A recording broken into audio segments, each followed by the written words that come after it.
hindi po yun katanggap-tanggap. Kasi nga, ang sabi nga natin, kailangan immediately or agad-agad magkaroon ng impeachment court, 'di ba? At matrial na ang Vice Presidente. Kasi hindi pa po yun napupulfill ng Senado ngayon. At garapalan yun kung hindi nila gagawin yun.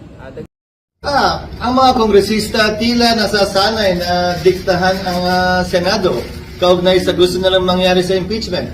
Pwes kung trabaho ng ilang mababatas na maging sunod-sunuran kay Speaker Romualdez na gusto klaro itong impeachment na ito, hindi namin trabaho yan sa Senado. Hindi ko rin trabaho yan bilang tagapangulo ng Senado.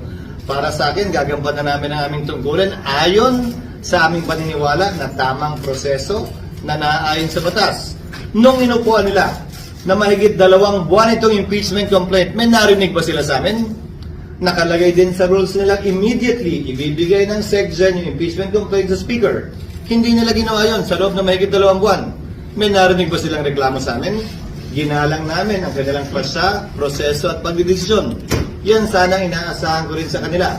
Subalit maging ganun pa man, hindi ko pwede silang gawin, piliting gawin o hindi gawin ang partikular na bagay. Gayon din sila. Kung nais nila maging sunod-sunuran sa gusto ng kanilang speaker, pues hindi po namin trabaho yan. Sir, bakit sa tingin ninyo may ganong position si Speaker? What is it in for? Siguro naman, klaro naman yun nung simula't simula na wala namang magaganap at mangyayari sa Kamara, lalo na ganong karaming boto kung hindi yan silang ayunan.